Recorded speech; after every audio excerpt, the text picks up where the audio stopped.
না, এখানে আমার মনে হয় সরকার এগিয়ে আছে, বড় আকারে প্রধানমন্ত্রী বড় আকারে এগিয়ে আছে। তার একাধিক বক্তব্য বিদেশে তিনি বলেছেন এটা জেনোসাইড। সে ব্যাপারে তিনি কোনো সময় শব্দটাকে আড়াল করেননি। তবে খুব আনফর্চুনেট হলো আমাদের যারা হিউম্যান রাইটস অ্যাক্টিভিস্ট, যারা এমনকি যারা সিভিল সোসাইটির নিয়ে কথা বলেন, এমনকি মেইন স্ট্রিম মিডিয়া, আমি মনে করি যে তাদের ভূমিকা খুবই দুঃখজনক, খুবই আনফর্চুনেট। আমি কন্টেন্ট অ্যানালিসিস করেও দেখেছি, প্রথম 2 সপ্তাহ একেবারে নীরব ছিল, একেবারে নীরব।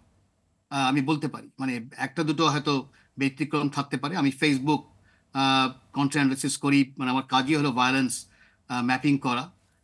প্রথম 2 সপ্তাহ অ্যাবসলিউটলি দে ওয়ার সাইলেন্ট, এবং একজন দুজন কথা বলা শুরু করেছে যখন দেখলাম যে তারা লন্ডনের যখন প্রোটেস্ট শুরু হলো, বিশাল একটা প্রোটেস্ট হয়েছিল লন্ডনে, তারপরে তারা পরিবর্তন হলো। তারপর যখন আমেরিকা দেখলো যে আন্দোলন শুরু হয়ে গেছে, তখন তারা আবার বলা শুরু করলো।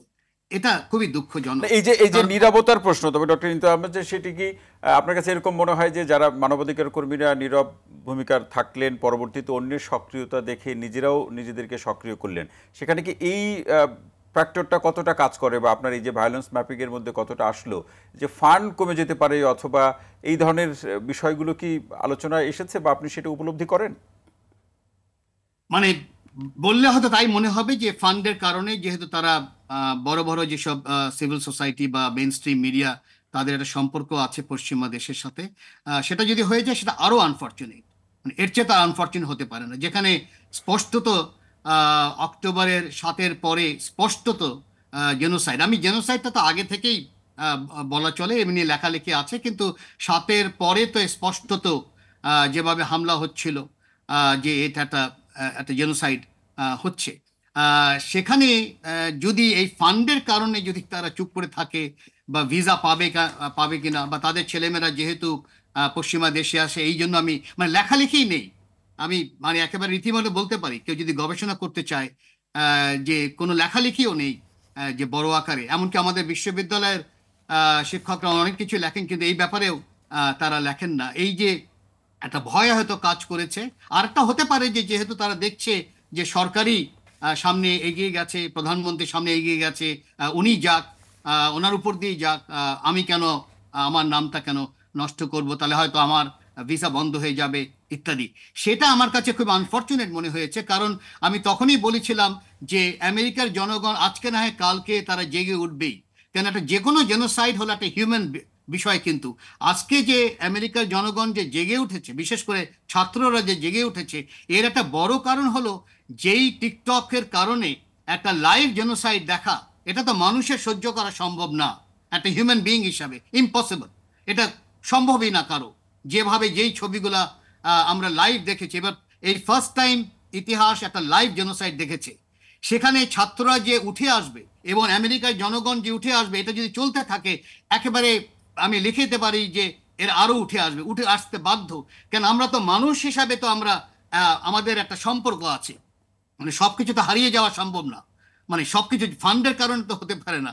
যেই জন্য আমাদের, আমি মনে করি যে খুবই দুঃখজনক যে আমরা সেই বড় আকারে আহ, সরকার রাষ্ট্র বড় আকারে স্টেপ নিয়েছে। এমনকি বাংলাদেশ সাউথ আফ্রিকার সাথে পার্টনার করে প্রথমবার জি। আইসিজেতে একটা বিশাল ভূমিকা রেখেছে।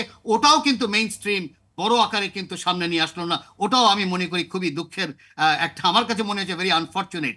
তো এখন দেখা দরকার যে আমেরিকার জনগণ আরো কিভাবে জেগে আসে। আমি লাস্ট একটা কথা বলতে যাচ্ছি, আমি অতখানি এই ডেমোক্র্যাটস আর রিপাবলিকানের এই দ্বন্দ্বের মধ্যে আমি মনে করি না যে এটার সমাধান হবে।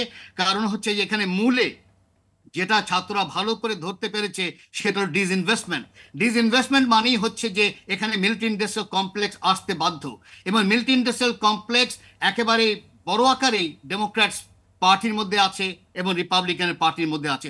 ওটাকে ভেঙে ফেলা, ওটা প্রচন্ড একটা বিষয়। এবং এখানে মনে রাখতে হবে যে ডোনাল্ড ট্রাম্প, তার মধ্যে অনেক নেগেটিভ জিনিস আছে, কোনো সন্দেহ নেই, কিন্তু তার মধ্যে একটা জিনিস যেটা ছিল সেটা হলো এই মিলিটারি ইন্ডাস্ট্রিয়াল কমপ্লেক্সটাকে কিভাবে অন্যদিকে নেওয়া যায় কিনা, এবং যার জন্যই সে ইউরোপের নেটোর ব্যাপারেও সমালোচনা করছিলেন।